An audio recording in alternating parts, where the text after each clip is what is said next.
So for the agenda today, I'm going to discuss Agile software development real quick. I know that Jim Dabney on yesterday gave a presentation on Agile, so I'm not going to reinvent the wheel with what he said. I'm just going to go through it very high level because the purpose of my presentation today is basically just to give you insight into what Marshall does within our flight software group, within our test and verification group, looking at Agile testing.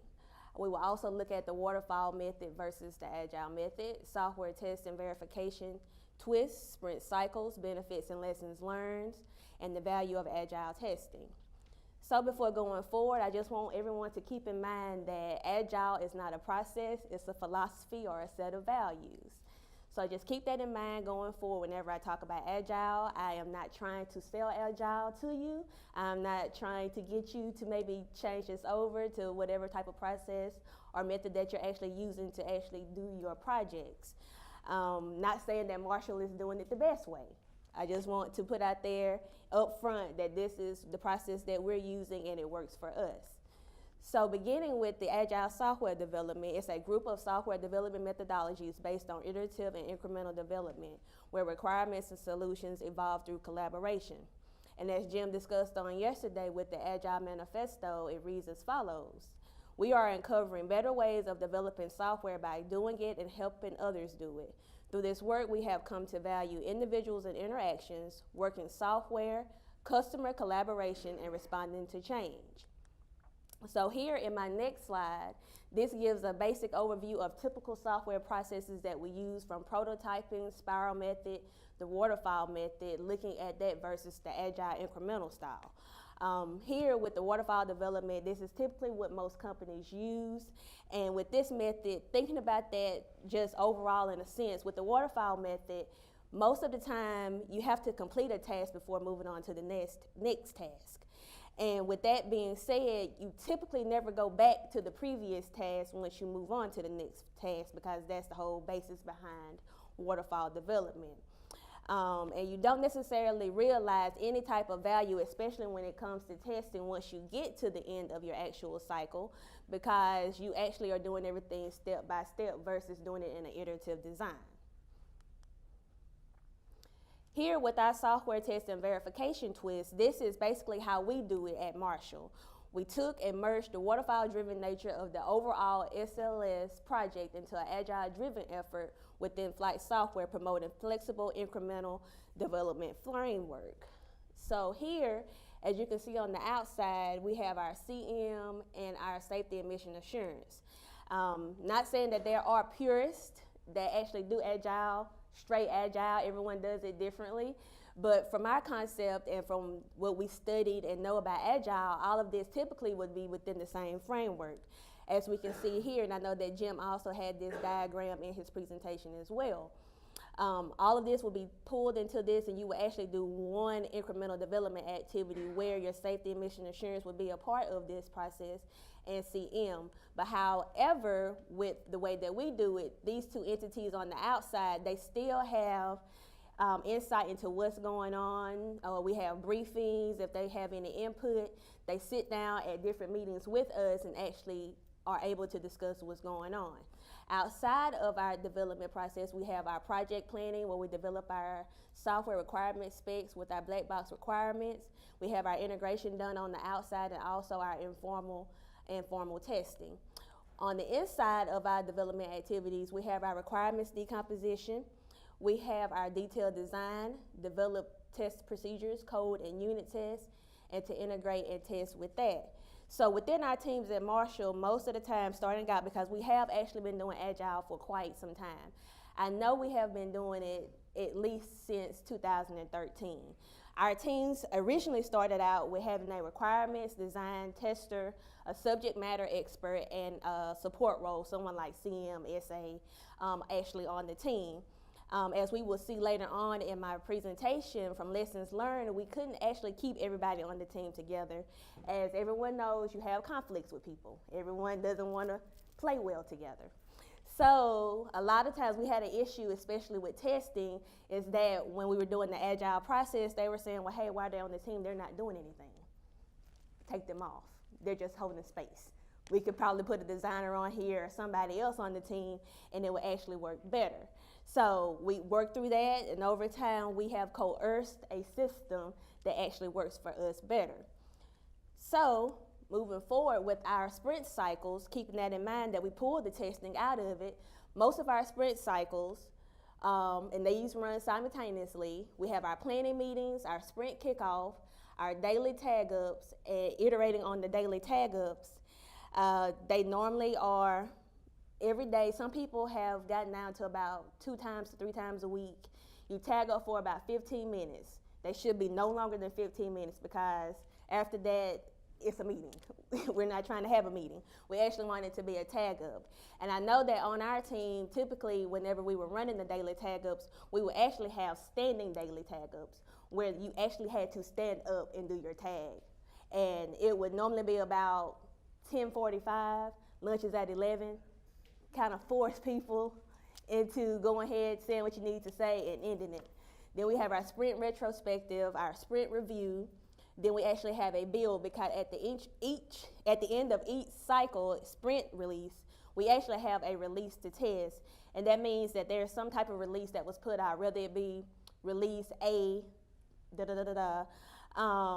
then if there was an advanced feature, then that would be release A dot, Okay, once it goes to test, and this is kind of what I am going to hit on, we will have our test approach and our script development. All of this is done during Agile testing.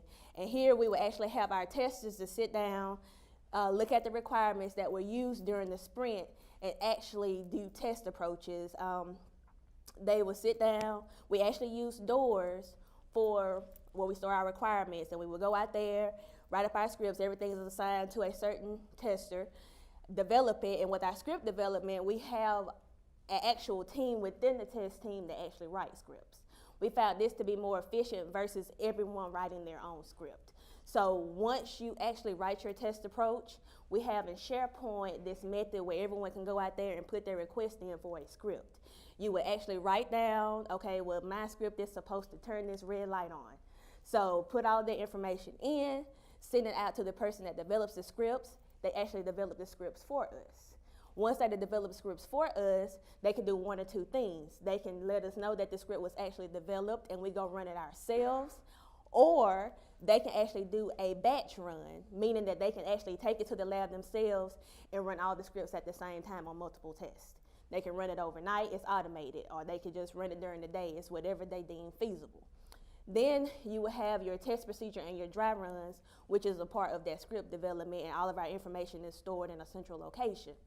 Next, you will have your test plan and your release or review. During this time, quite naturally, we take all our test approaches, our dry runs, and that information, put it into that test plan, and it's reviewed. From then on, we have our TRR. TRR goes well. Then we will execute our formal test checkout. At this time, we have SA to come and sit down with whoever that main tester is, and we can just run all of our tests at one time. We don't have to go in there, because on our team, we have 30 folks. So trying to bring in 30 people singularly and have somebody to come sit with them SA at one time, it's like, okay, well, if we can just put in a batch, run it at one time, have a tester there, have SA there, and they just sit there and watch all 30 tests at one time, then that's fine. So we have automated that process so that they can do that. And then at the end, we will prepare a software test report for release. Now, keeping in mind with our sprints, this is actually done over, as Jim talked about, a course of 2 to 4 weeks. Ours is actually more for the latter. Ours is more of a 4 to 6 week time sprint because we are actually building some type of software that we actually want released at the end. So it is a longer time span, and all of this information is compiled from a sprint backlog, and that's derived from our product backlog.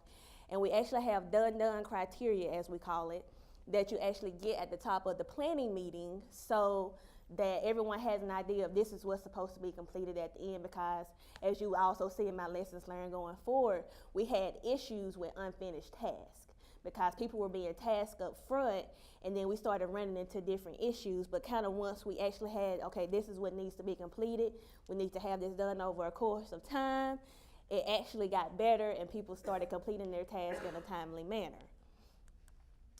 So some of the benefits and lessons learned from this process is that we can develop the known functions without having the details of every requirement.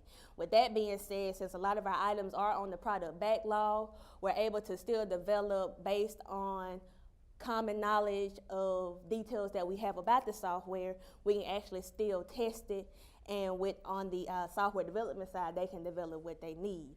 We also have better team communication. Once we did pull out, I know that's bad, but pulled out the testers and put everybody kind of, this is the test team, this is everyone else, everything meshes very well now. It's just once they're complete with the sprint, we hand this off to the test team, they go off and do what they need to do.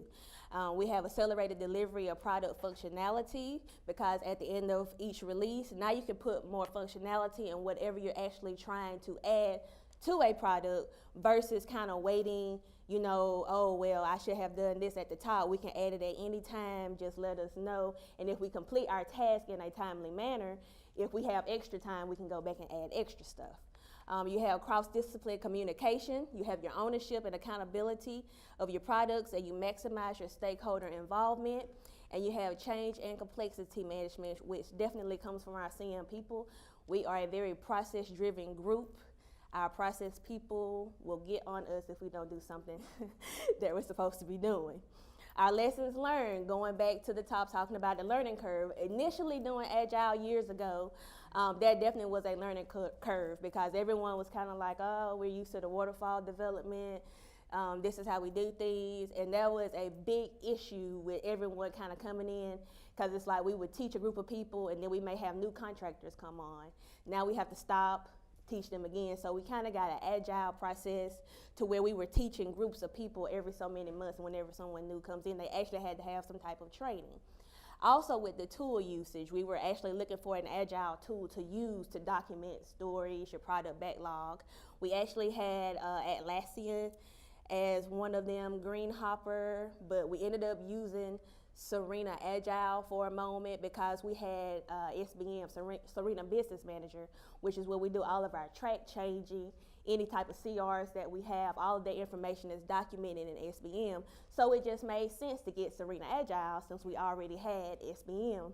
Over time, Serena stopped giving updates on Serena Agile. It became a security issue. We couldn't have it on our server, so we had to stop using that. So currently now we actually are using Rally. Sprint scheduling, there became an issue with that, because up front, a lot of people that were on the sprint teams actually had SLS tasks that they should be working on. And this was before it became SLS driven type stuff being done with this. So it would be like, okay, well, they need to go do SLS. They don't have time to be on this sprint team. Let them go. We're gonna find you someone else. So that was a big struggle at first, but now since everything is SLS based and that's what we're working toward, that's starting to work out really well. I've discussed the testing automation. That was a little rocky at first, but we've gotten that worked out in the unfinished task. So agile testing value that we think as a whole and that we've kind of come up with is that testing in the agile software development should provide the information that stakeholders need to make decisions and steer the development into the right direction. This information must be provided promptly. Testing provides data on the status of the deliverables and generates project intelligence. Project intelligence is knowledge of risk and the benefits, and the knowledge of those risks and benefits. Test records and results are more valuable than test documentation and infrastructure. And we can increase the value of testing most by improved intelligence and providing intelligence earlier on in the project. So, before I end my review of agile testing, if you think agile means team members doing whatever they want with no requirements, rules, documentation, and testing, then you may read too much Dilbert. So Dilbert has here, we need 3 more programmers. Use agile programming methods. Agile programming doesn't just mean doing more work with fewer people. Find me some words that do not mean that and ask again. So, this is my information. If anybody needs it, anybody want to ask me any questions, any comments? He has a question. Wait, before you get to Steve, can I ask a question? About how long does it, so you've experimented with teams. Yes. How long does a team take, plus or minus? until a team is really functional using this? Now we're pretty functional because everyone has done it, but originally it seemed like it took about 6 months. Okay. Yeah. I hope you don't mind. I have 3 quick questions. Yes. The first is, how do you do your software estimation? Are you using t-shirt sizing, planning poker? What are you doing? We started out by doing planning poker, Mm-hmm. and ultimately, since on our side we don't use it that much with testing, but on the development side, that was our biggest thing. We did the planning poker. We would sit down. We actually had cards made out of poker cards. We would write down our estimations, turn them over, we really did the Agile process. That's what we did. And that's what you're doing now? Yes. Okay. Yes. Who acts as Scrum Master? It depends. Each team has their own individual Scrum Master. Say, for example, if you had the design team, you may say, okay, well, this CM person is going to be the Scrum Master because they're the CM. So they're going to make sure that everything flows as needed. But it could be configuration management. So it comes out of configuration Yes. management, not the developer lead? Right. Okay. Right. Okay. You have another question? I did. Do the teams actually do retrospectives? Say it again. Do they actually do the retrospectives? They do? Yes, yes. Oh. Yeah, we actually have to do everything. At the end, we have our retrospective, and we actually invite all the managers in.